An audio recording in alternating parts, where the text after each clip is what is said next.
Знаете, если задуматься, первый уровень почти в каждой игре является самым скучным, если, конечно же, в игре нет сохранений.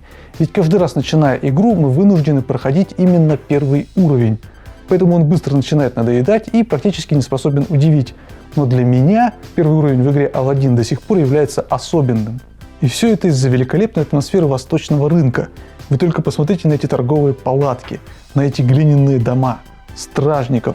Все это очень хорошо передает восточный колорит, который мне, да и, наверное, многим из вас очень нравится. Именно ради этого колорита я из раза в раз беру с полки картридж с игрой Аладдин и вставляю его в консоль. Мне даже игру проходить не обязательно, главное просто посетить первый уровень, настолько он мне нравится. Благодаря устройству Virtua Player 5000 мы с вами лично пройдемся по рынку Агробы и постараемся более тщательно рассмотреть все его декорации. Меня зовут Роман Шабанов. Погнали!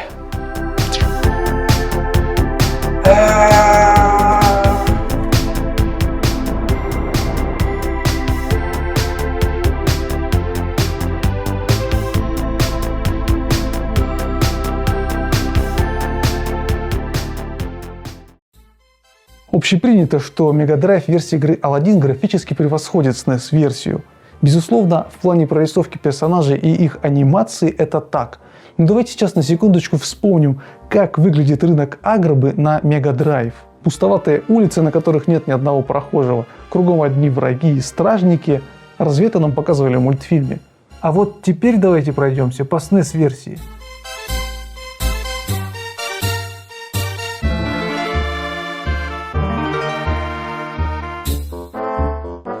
Эпичный кадр получился, а вот теперь нужно как-то отсюда спускаться. И здесь мне поможет супергеройский прыжок. Смотрите.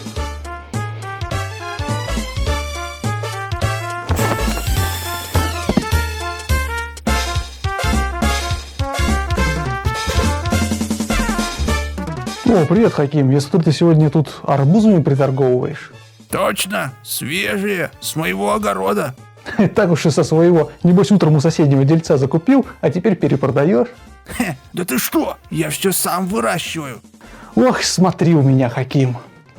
Вот эти деревянные палатки с куском ткани вместо крыши помогают Аладдину оторваться от обычного уровня земли и меньше маячить на глазах у стражников. Помимо Хакима с его арбузами, здесь также можно встретить ковры и огромное количество фруктов, собственно, как и на любом арабском рынке.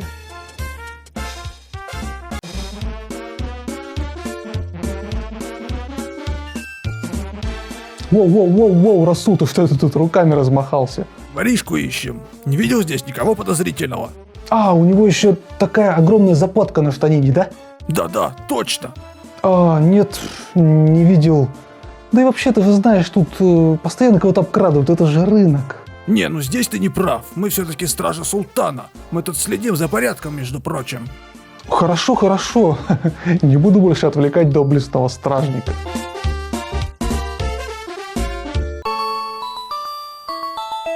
Сейчас мы подошли к очень интересному месту. Обратите внимание на вон ту девушку в переулке. Это принцесса Жасмин.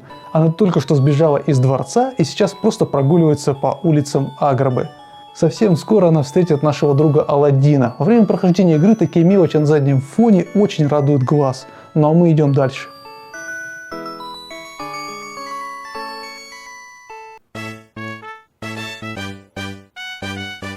Фахим, что ты все выглядываешь из окна? Жду, когда птицы прилетят. Я их иногда прикармливаю. Ты что, не слышал, что здесь бегает воришка с заплаткой на штанах? Слышал, конечно. Он мне недавно по голове прыгнул. Негодяй. Ну, его можно понять, за ним охотятся стражники, вооруженные до зубов. Если они его поймают, то как минимум на кусочки-то точно порубят. Тут-то ты прав. Но по голове-то зачем прыгать? Фахим, ну что ты все как старый пень, ворчишь да ворчишь. Фахим весьма интересный персонаж. По его голове можно прыгать, при этом он ругается. То есть это не какие-то там безликие руки, которые выбрасывают из окна горшок, как в версии для Mega Drive. Это вполне конкретный человек, с которым можно взаимодействовать. Давайте теперь поднимемся немножко повыше и посмотрим на все это дело с высоты. Здесь сверху открывается совершенно другой вид на рынок Агробы. Благодаря технологиям Virtua Player 5000 можем увидеть обе стороны улицы, которые очень сильно друг на друга похожи, и рассмотреть весь рынок в объеме.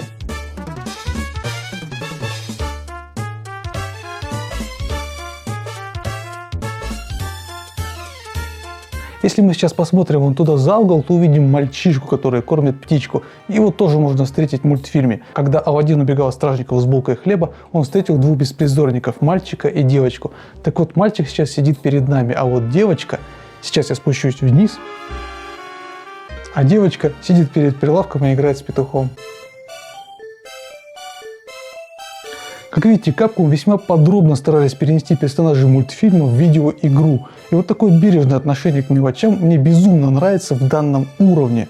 А ну с дороги! Воу, Расул, что случилось? Посмотри вон туда. Этот подлый воришка летит на каком-то платке, а я не могу его достать. Да, Расул, этот оборванец умеет весьма изобретательно использовать подручные предметы. А ведь действительно, в SNES-версии Аладдин очень активно использует платок для полетов, а появился этот платок благодаря короткому эпизоду мультфильма, в котором наш неограненный алмаз спустился с большой высоты, используя в качестве парашюта клочок ткани. Как вы можете помнить, во время той погони Аладдин умудрился попасть в комнату с несколькими девушками. Так вот, разработчики и о них не забыли. Видите вон то окошко наверху? Из него выглядывает одна из тех девушек. Гениально, не правда ли? На этом наша экскурсия по волшебному миру Аладдина подошла к концу. Как видите, рынок Аграбы есть за что любить. Поэтому в следующий раз, проходя игру, обязательно всмотритесь в фон. Он содержит огромное количество деталей, которые, казалось бы, не влияют на игровой процесс, но тем не менее помогают погрузиться в арабскую атмосферу мультфильма и с удовольствием продолжить прохождение. С вами был Роман Шабанов. Ставьте лайки или дизлайки, подписывайтесь на канал, вступайте в группу ВКонтакте и помните, ваши пожертвования помогают мне делать вот такие очень сложные в производстве ролики. На этом у меня все. Еще увидимся.